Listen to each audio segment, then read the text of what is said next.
Magandang araw po sa lahat. Ayon sa direktiba ng ating Pangulong Ferdinand Bongbong Marcos Jr. at sa naging pag-uusap namin ni Secretary Giovanni Lopez, nais kong linawin ang ilang katanungan tungkol sa paggamit ng e-bikes o e-trikes at iba pang LEVs sa ating mga kalsada. Marami pong lumalabas na impormasyon online, kaya mahalaga na malinaw natin maipaliwanag kung ano ang pinapayagan, ano ang bawal, at ano ang umiiral na batas na sinusunod ng LTO. The LTO has a clear legal authority to enforce traffic laws and when necessary to impound vehicles, including LEVs, when they are illegally using national roads and endangering other road users.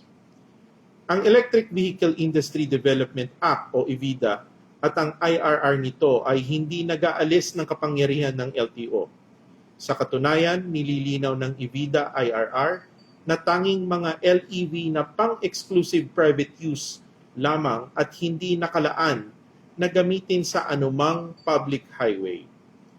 Ang exempted sa registration sa DOTR at mga attached agencies nito. May maling akala po na dahil may mga LEV na exempt na sa registration, wala nang kapangyarihan ng LTO na umaksyon. Mali po iyon. Kapag ang isang LEV, e-bike o e-trike ay pumasok sa national highway kung saan sila bawal at lumalabag sa traffic regulation, may kapangyarihan ng LTO na mag-apprehend at when warranted, impound the unit. Ito ang bahagi ng aming mandato na pangalagaan ang kaligtasan sa kalsada. Hindi rin po ito bagong batas. Matagal nang bawal ang e-bikes o e-trikes at iba pang LEV sa national road at highways. Noon pa man, malinaw na sa RA 4136 at sa ating road classification system na ang national road ay para sa high-speed motor vehicles para maiwasan na aksidente at traffic hazard. Dagdag pa rito, pinagtibay na rin ng Korte Suprema ang Joint Administrative Order 2014-01 na nagsasaad ng legal na kapangyarihan ng LTO pagdating sa pagpapatupad ng mga multa at ng impoundment. Ang ginagawa po natin ngayon ay reinforcement ng matagal nang umiiral na patakaran, hindi paglikha ng panibagong pagbabawal. Pwede pa rin gumamit ng e-bikes sa maraming lugar. Ang pinagbabawal lang ay ang pagbiyahe sa national road, hindi ang paggamit ng e-bike. At para sa kaalaman ng publiko, malinaw kung saan pinapayagan ng LEVs. Maaari silang gumamit ng local at secondary road, depende sa ordinansa ng LGU. Maaari silang gumamit ng bike lanes para sa low speed at lightweight LEVs at e-bikes kung pinapayagan ng LGU at akma sa design ng lane. Hindi kasama rito ang high-powered units na parang motorsiklo. Maaari silang gamitin sa loob ng subdivision, private roads at private compound. Bawal bumiyahe ang LEV sa national highway.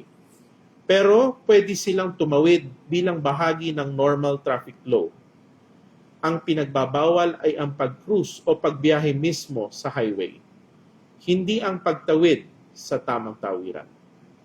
Ngayon, doon sa may mabigat na punto, kung dumating ang panahon na may mangyaring aksidente, may masagasaan, may mamatay, o may seryosong sakuna na kinakasungkutan ng isang LEV na walang plaka, walang rehistro, at walang malinaw na pagkakakilanlan, mahihirapan tayong matunton kung sino ang may-ari o responsable. Trabaho ng mambabatas ang magbalangkas ng mas malinaw at mas modernong batas para sa LEVs upang lubusang maprotektahan ang bawat Pilipino. Kung sa tingin nila kulang ang batas, may kapangyarihan silang ayusin ito sa Kongreso. Ang aming panawagan, sana wag na nating hintayin na may malalang trahedya muna bago kumilos. Huwag sana nating hayaan na mangyari muna ang aksidente, sakalang magpapatawag ng hearing in aid of legislation at doon palang kikilos. Habang wala pang bagong batas, tungkulin ng LTO ipatupad ang umiiral na batas upang masigurong ligtas ang lahat. Maglalabas kami ng guidelines at information campaign para maliwanag kung saan pwede at bawal ang LEVs. At bilang tugon sa mga hinaing ng publiko, nais ko pong linawin, narinig ng ating Pangulong Bongbong Marcos at ni Secretary Giovanni Lopez ang inyong concern. Kaya pansamantalang walang impounding operation habang nagpapatupad muna kami ng malawakang information drive upang bigyan ng sapat na panahon ang lahat na maunawaan at makasunod sa umiiral na regulasyon. Simula December 1, 2025, magiging visible ang ating LTO enforcers and personnel sa mga kalsada para isulong ang information drive at ipaliwanag sa publiko ang tamang paggamit ng LEVs. Pagdating sa January 2, 2026, magsisimula na ang strict enforcement at wala ng extension.